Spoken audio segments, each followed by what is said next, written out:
सातवां ज्योतिर्लिंग काशी विश्वनाथ बनारस में। अब तो खूब नाम है, खूब जाते हैं लोग वहाँ। बड़ी दार्शनिक कथा है। सबसे पहले परमेश्वर एक थे, उनको दो होने की इच्छा हुई, वे ही सगुण रूप में शिव बने। फिर शिव ही पुरुष और स्त्री दो रूप में प्रकट हुए। जो पुरुष था उसका नाम शिव और जो स्त्री थी उसका नाम शक्ति हुआ। दोनों ने अदृष्ट रहकर स्वभाव से ही दो चेतना प्रकृति और पुरुष की सृष्टि की। प्रकृति और पुरुष ने अपने माता पिता को सामने नहीं देखा तो संशय में पड़ गए। तब निर्गुण परमात्मा ने आकाशवाणी की, तुम दोनों तपस्या करो, तब तुम्हारे परम उत्तम सृष्टि का विस्तार होगा। दोनों ने पूछा कि तपस्या के लिए स्थान बताएं। तब निर्गुण शिव ने कहा, मैं अपने तेज से 5 कोस लंबे चौड़े नगर का निर्माण करता हूं, तुम दोनों वहां जाओ। विष्णु ने इसी जगह सृष्टि की कामना से शिव का तप किया था और शरीर से जलधाराएं निकली थी। आश्चर्य से सिद्ध आया, उनके कान से मणि गिरी, वो स्थान मणिकर्णिका बन गया। उस जल राशि में पंचक्रोशी डूबने लगी। शिव ने अपने त्रिशूल पर रख लिया। विष्णु की नाभि से जो कमल निकला उससे जो ब्रह्मा प्रकट हुए। शिव की आज्ञा से सृष्टि का आरंभ हुआ। तब शिव ने सोचा, ब्रह्मांड के भीतर अपने कर्मों से बंधे हुए मेरे भक्त मुझे कैसे पाएंगे। तो उन्होंने इस स्थान पे अविमुक्त शिवलिंग की स्थापना की और वो काशी विश्वनाथ बन गए। बोलिए भगवान भोलेनाथ महाराज की। एक बार तो पार्वती जी ने इसका महत्व भी पूछा। शिव जी महत्व बताते हैं और कहते हैं, यहाँ गंगा स्नान करने से संचित कर्म से मुक्ति मिलती है, लेकिन प्रारब्ध को भोग के ही पूरा करना पड़ता है। ये शिव पुराण में एक बहुत बढ़िया संदेश आ रहा है। संचित कर्मों से तो आपको मुक्ति मिल जाएगी, लेकिन प्रारब्ध आपको भोगना पड़ेगा। इस पंक्ति को थोड़ा ध्यान से समझना। जीवन में जब दुख आएगा, आप नहीं चाहेंगे तो भी आएगा। अब दुख में क्या करते हैं हम?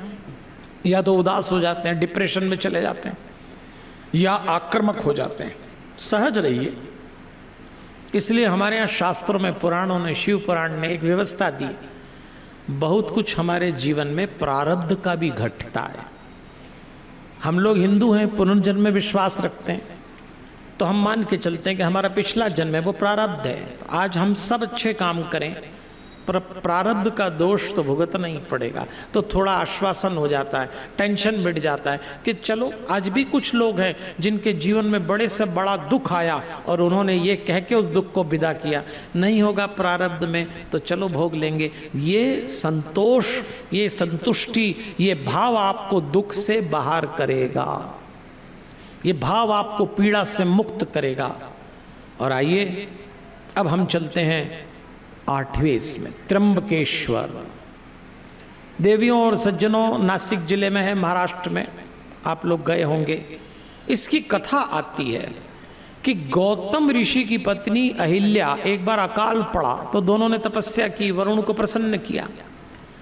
तो वरुण देवता ने कहा, देखो भाई, जल वृष्टि तो नहीं कर सकता, कुछ प्रकृति की व्यवस्था है, लेकिन मैं तुमको अक्षय जल देता हूं, तुम एक गड्ढा तैयार करो, उसमें डाल देंगे। तो यहाँ दान, होम, तप, देव पूजन, पितरों का श्राद्ध जो भी करेगा वो अक्षय होगा।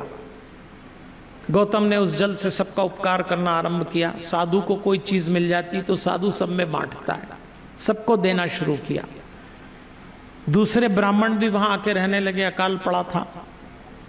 लेकिन ब्राह्मणों की जो स्त्रियां थीं, ब्राह्मणियां, उनको अहिल्या और गौतम से ईर्ष्या हुई कि इनका बड़ा मान है, इनके तप से ये परिणाम मिला। तो अपने पतियों से कहा कि इनको बाहर करो। अब कैसे बाहर करें? तो उन्होंने गणेश जी की स्तुति की। गणेश जी ने कहा, क्या मांगते हो? तो ब्राह्मणों ने कहा, कुछ करके आप गौतम को बाहर करिए इस क्षेत्र से। गणेश जी ने कहा, ये तो अच्छी बात नहीं है, आप अपनी पत्नियों के कहने पर आप प्रिय कर रहे हैं, पर आपने तपस्या की तो मुझे वर देना पड़ेगा। तो गणेश जी ने वर दे दिया।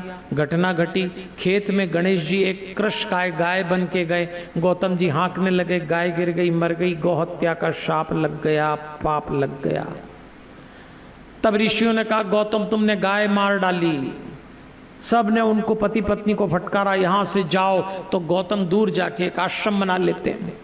अब गौतम ने ब्राह्मण से पूछा कि मुझसे पाप तो हो गया है, आप बताइए मैं इसका निवारण कैसे करूं, कैसे मेरी मुक्ति हो। तो उन्होंने कहा कि तुम 3 बार सारी पृथ्वी की परिक्रमा करो, तुम ब्रह्मगिरी की 101 परिक्रमा करो, और तुम गंगा को यहां लाओ, और चौथा काम तुम 1 करोड़ पार्थिव शिवलिंग बनाओ, तब तुम्हें मुक्ति मिलेगी। गौतम ने ऐसा किया। गौतम जी ने जब ऐसा किया तो भगवान शिव प्रकट हो गए। भगवान शिव ने कहा गौतम मांगो, क्या मांगते हो। आप देखना गौतम जी ने क्या मांगा। गौतम जी ने कहा मुझे आप निष्पाप कर दें, मुझसे पाप हुआ है। तो उन्होंने कहा तुझसे पाप नहीं हुआ, पाप तो उनसे हुआ है। तो उन्होंने कहा उनके दुराचार के कारण मुझे आप प्राप्त हो गए, आप तो गंगा दे दो। अपने कमंडल में गंगा दी, सब देवता प्रकट हुए। गंगा जी ने कहा मैं यही रहूंगी। बृहस्पति जब सिंह राशि पर आएंगे तो यहाँ उत्सव होगा जिसको कुंभ का मेला कहते हैं, और गंगा वहाँ आई इसीलिए उसका नाम गोदावरी पड़ा, और शिवलिंग का नाम त्र्यंबक पड़ा।